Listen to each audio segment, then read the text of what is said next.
Ramona and Her Mother, Chapter 3. Nobody Likes Ramona. In February, there came a day for Ramona when everything went wrong, one thing after another like a row of dominoes falling over. Ramona's mother set it off. "By the way, Ramona," said Mrs. Quimby after breakfast as she hastily tossed potatoes, carrots, and stew meat into the crock-pot to simmer while the family was away all day, "please don't run in the hall in your socks. You might slip and fall." Ramona's father was next. "And Ramona," he said, pulling strings off celery before slicing it and adding it to the stew, "when you wash your hands, don't leave the dirt on the cake of soap." Then Beezus said, "Or wipe it on the towel." "I haven't had time to get dirty," said Ramona, who had finished her breakfast, "and I have my shoes on." "We are talking about yesterday," said her father. Ramona thought yesterday was a long time ago, hardly worth mentioning. "Everybody picks on me," she said. "Poor kid." Mr. Quimby kissed his wife on the cheek and each daughter on the top of her head. Then he said, singing the first few words, hi ho, it's off to work I go, and at least 46 changes in produce pricing to remember." Ramona knew her father dreaded Wednesdays, the day prices were changed on fruits and vegetables. "Maybe things will be easier when you're more used to the job," said Mrs. Quimby. After her husband left to catch the bus, she kissed the girls as if she were thinking about something else, and handed Ramona her lunch box and Beezus the brown paper bag that held her sandwich. Seventh graders thought lunch boxes were babyish. "Scoot along," Mrs. Quimby said. "I have to leave early to take the car for brake adjustment, and then I have to take the bus to work." "I wish Daddy would get used to his job," remarked Beezus as the sisters plodded toward Glenwood School. Clouds hung low, and the wind was cold. For days the sidewalks had been too wet for roller skating. "Me too," said Ramona, who wanted her parents to be happy so their children could be happy too. "Why doesn't he find another job?" "Jobs aren't that easy to get," Beezus explained. "Remember how long he was out of work before he found a job at the market?" Ramona did remember. She remembered how discouraged her father had been after a day of job hunting and how he had disliked standing in line to collect unemployment insurance. "It might be easier if he had finished college," said Beezus. "Why didn't he?" asked Ramona. "Because he and Mother got married," Beezus explained. "And then they had me." Beezus sounded smug, as if being the firstborn made her more important to her parents than Ramona. "But I'm the baby," thought Ramona. She was glad when school started. Maybe her day would improve in school. Ramona liked Mrs. Rudge, her new teacher, who had taken over the second grade when the former teacher left after Christmas to have a baby. She thought Mrs. Rudge liked her, as she liked all the children, but she was not sure exactly where she stood with her. The classroom buzzed softly and busily with the sound of children learning about Indians and cursive writing. When the morning was half over, Ramona finished her worksheet and was busy filling all the double O's she could find with crossed eyes and frowns.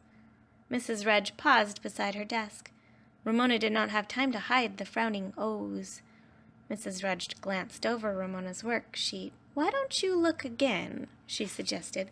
"Is like spelled L-I-C-K?" "I can't spell," said Ramona. "I'm terrible at spelling." That's what her family said whenever Ramona wrote a note. They always laughed and said, "Ramona is no speller. See how she spells much, M-U-C-K."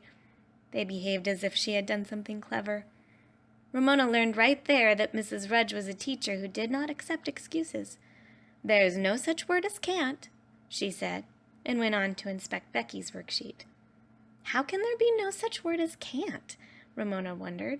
Mrs. Rudge had just said can't. If there was no such word as can't, Mrs. Rudge could not have said there was no such word as can't. Therefore, what Mrs. Rudge had said could not be true.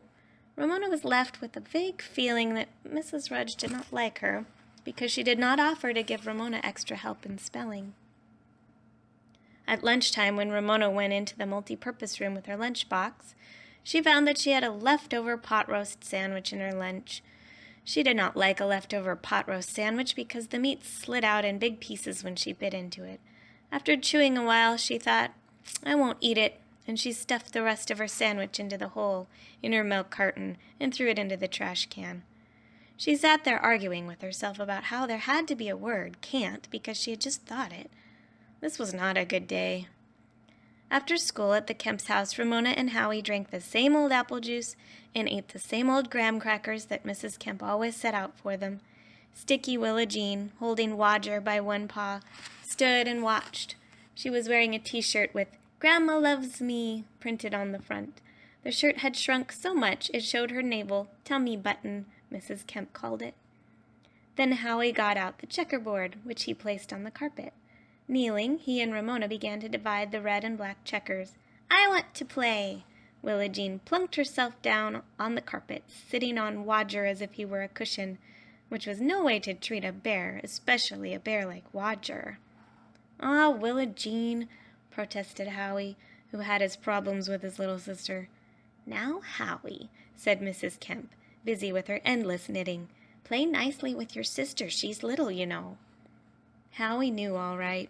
Willa Jean, pleased to have her grandmother on her side, set a red checker on top of a black checker. "Your turn," she said to Ramona, as if she were being generous. Howie and Ramona shared one hopeless look. They were familiar with Willa Jean's original rules for checkers. Ramona set a black checker on top of Willa Jean's red checker. Howie added red, and so on, in turn, until the tower of checkers grew high and crooked. At last, when Willa Jean set a checker on top, the tower tumbled. "I won!" crowed Willa Jean as Howie tried to prevent scattered checkers from rolling under the couch. "Grandma, I beat Howie and Ramona!" "Smart girl." Mrs. Kemp paused in her knitting to smile down upon her granddaughter. The situation was hopeless. "Let's go down to the basement and see if we can think of something to build," said Howie, and Ramona agreed. They would be undisturbed in the basement. Willa Jean was afraid of the furnace. Safe from interruption, Howie and Ramona decided to build a boat of the scrap lumber Mr. Kemp collected for Howie to work with. They had already built a dog, a cat, and a duck decoy that Mr. Kemp said would never fool a real live duck. Now they sawed and pounded until they had a boat with 2 decks. They were so good at nailing by now, they did not even pound their fingers. Next, they found a dowel and sawed off 2 pieces for smokestacks, which Howie studied. "It's going to be hard to nail them to our boat," he said. "We could use Scotch tape," said Ramona, who felt that almost anything could be accomplished with Scotch tape. "I don't think it's strong enough for wood," was Howie's objection. "Glue might be better." "Scotch tape would work if we used lots of it." Ramona was an experienced user of Scotch tape. In the end, glue won out because Howie thought a boat should look neat. Very, very carefully they spread glue on the ends of the dowels and pressed them in place. They put the top back on the tube of glue and each held a dowel in place, waiting for the glue to dry. They had not spilled a drop. Fortunately, the glue was quick drying. "Let's see if our boat will float," said Howie. He pressed the plug of the laundry tub in place and turned on the faucet. "Howie, what are you 2 doing down there?" Mrs. Kemp called from the top of the stairs. "Just seeing if our boat will float," he answered. "All right," said Mrs. Kemp. "Just don't let the tub overflow." "We won't," promised Howie.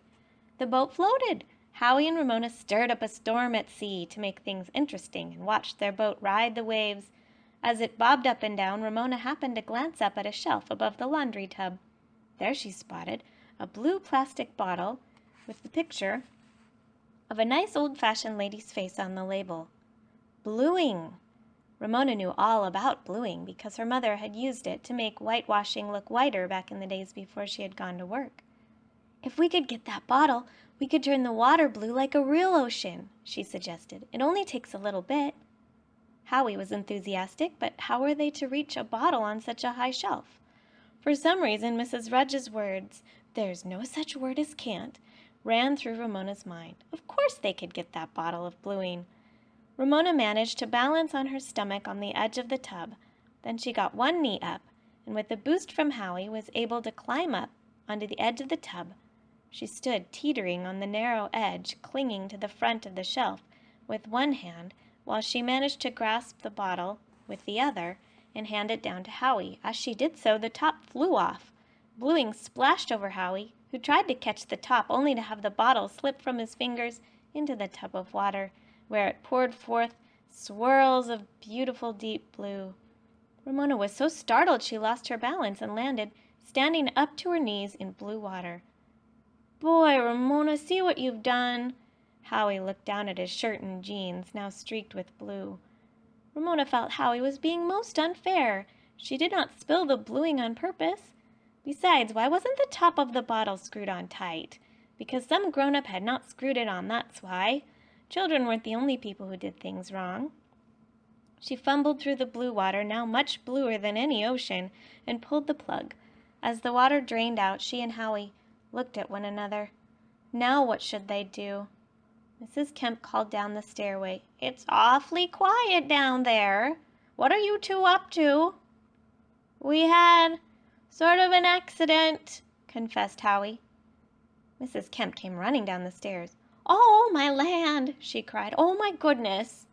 Willa Jean began to howl at the top of the stairs. "Grandma won't let the furnace get you, darling," said Mrs. Kemp. Willa Jean sat down at the top of the stairs and wept. Mrs. Kemp lifted dripping Ramona out of the tub.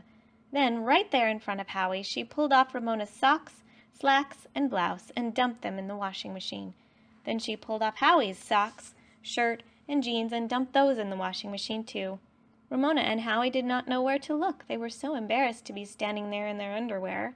2 years ago they would not have minded, but now that they were in 2nd grade, they felt that underwear was private. Mrs. Kemp filled the tub with a few inches of clear water and lifted Ramona back in. Without a word, she began to scrub Ramona's feet with a bar of yellow soap. When it was plain that Ramona's feet were going to stay blue, she lifted Ramona out again, pulled a towel out of the dryer, and handed it to her. Then Mrs. Kemp went to work on Howie's blue hands. When Ramona's blue feet were dry, she asked politely, "What will I wear?" Of course she could not go around in her underwear. "We'll find something," Mrs. Kemp, rinsing Ramona's shoes, sounded grim. She held up the shoes, now a strange greenish brown, to let the water drain off them before she leaned them against the furnace to dry.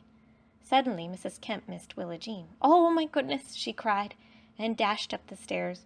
Ramona and Howie, careful not to look at one another, followed.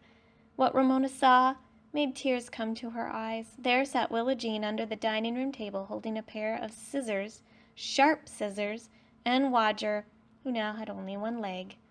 Willa Jean had cut off Wodger's leg, that lovable bear. How could Willa Jean do such a terrible thing? Ramona felt like crying. She loved Wodger so. "Give Grandma the scissors," coaxed Mrs. Kemp. "We don't want the scissors to hurt Willa Jean." "Boy, Willa Jean," Howie was disgusted. "What did you have to go and do a dumb thing like that for?" Willa Jean looked as if her brother had said something unkind. "I wanted to see if Wodger had bones," she said. "He's so soft. You should know he doesn't have bones," said Howie. "You didn't have to wreck him." Willa Jean looked at the stuffing coming out of her bear's wounds and began to cry. "Never mind, darling," said Mrs. Kemp. "Grandma will sew Wodger's leg back on after she finds some clothes for Howie and Ramona." Ramona was soon bundled into Howie's old shirt and jeans and a pair of ragged sneakers much too big for her. She sat on one end of the couch while Howie sat on the other. Ramona was cross because she did not like wearing Howie's old clothes. Howie was cross because Ramona had thought of dyeing the water blue. Both were cross with Willa Jean for spoiling the checker game. Mrs. Kemp, who was sewing Wodger's leg back on, was cross with Ramona and Howie, but of course she was not cross with Willa Jean. Only Willa Jean, lying on her back under the coffee table and sucking her thumb, was happy. This afternoon was not the first time Ramona had been in trouble at the Kemp's house. There was that day she and Howie found Mrs. Kemp's pinking shears. Ramona had been pinking Howie's hair when Mrs. Kemp discovered what they were up to. Ramona had thought she was unreasonably displeased because Howie's hair was so curly, the pinking did not show. Now Ramona worried. If she got into any more trouble, maybe Mrs. Kemp would not want to look after her. Then her mother could no longer work in Dr. Hobson's office and would have to stay home. Ramona quickly squashed a deep-down thought that she would like to have her mother stay home again. She waited anxiously for Beezus to come. She waited and waited. No Beezus. Howie looked at a sporting goods catalog, turning the pages with blue hands. Boots, quilted jackets with many pockets, and those tents that folded into tiny packages interested Howie.